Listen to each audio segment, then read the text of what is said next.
So I saw this, and then I looked up, and there's a persimmon tree. This is a persimmon tree. It's so exciting. Now I want to find some on the ground. So we'll see if we can find any.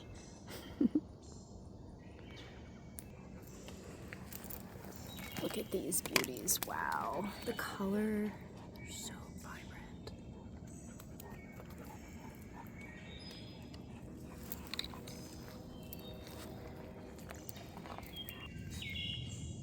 These are little elf cups, scarlet elf cups. They're so beautiful, so tiny. Here's some other really cool, there's actually a lot of mushrooms out here from all the rain.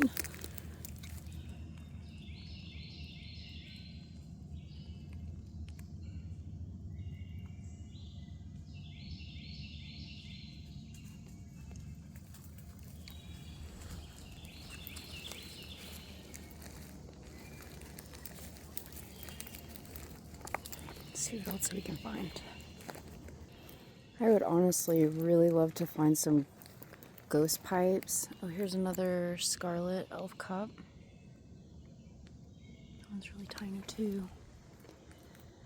Right now is the time of year for ghost pipes. I just have not seen any, and I'm in, you know, a location where they would grow. So we'll see. We're gonna grab this trash. Everybody likes to leave around for some reason. Oh, here's another. These little elf cups are everywhere. Whoa, look at this jelly. What does it mean? What is it? There's some little critters that are living in there. Such a cool piece. All right, let's keep moving. Now I believe these are called coral tipped or crown tipped. I cannot 100% remember. They are beautiful, and this section is absolutely littered with them. So this is the first one I've seen where they're not like past their prime. So gorgeous. I really don't understand this. I mean, there's a trash can literally right there.